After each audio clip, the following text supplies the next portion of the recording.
Well, President Trump making a major announcement today on autism with a number of reports that he could link it to the use of Tylenol by pregnant women. Let's bring in Doug Lozader here as we talk about this and what else we can expect. Doug, good morning. Hope you had a good weekend. Good morning. So we know the president mentioned this at the Charlie Kirk Memorial yesterday. So what is it about Tylenol they're saying could have a link to autism? Well, they're saying that the use of Tylenol by pregnant women, we expect they're going to say this. This has been reported in the Wall Street Journal and elsewhere that there is this link between the use of Tylenol by pregnant women and autism.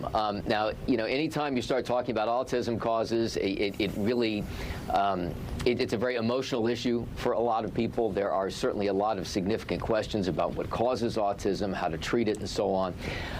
But this link it kind of presents pregnant women with a difficult choice because we know that fevers can be dangerous during pregnancy. How do you knock down a fever? A lot of people use Tylenol. So, you know, where is that risk assessment going to stand now? And are they just going to order a more judicious use of acetaminophen, which is the primary ingredient in Tylenol? Or, you know, we don't know exactly what the recommendations here are going to be, but they are going to apparently talk about this possible linkage. And Doug, what about the reports in the past of vaccines could have a connection here? What do we expect to hear on that? Well, I don't know if they're going to get into the vaccine issue. You know, this is something that has been a big issue for a long time, and obviously the medical community has really pushed back on this idea that there is this linkage.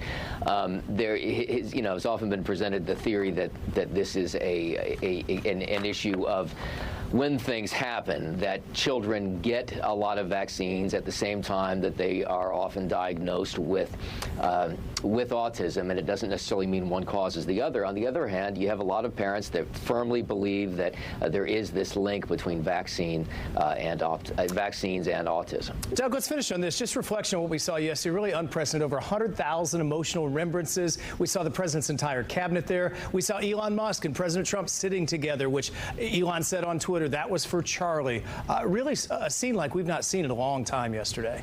Yeah, a huge event. I think they said a couple 100,000 people there, all told, yesterday. So a massive event. And, you know, Charlie Kirk was someone who I think perhaps not everyone appreciated the role that he played in terms of bringing young people into the Republican Party, because he was really targeting young people, so that message may have been lost on a lot of folks who didn't realize just how big of a role he played. He helped mobilize a lot of voters for President Trump in the last election. His organization, Turning Point, is going to keep moving forward here, but it was certainly a show of support for him and his cause yesterday. It was a massive turnout. It was, for sure. We got to leave it there for now. Doug, good to see you as always. Thank you. Thank you. That is Doug Lozader live in Washington.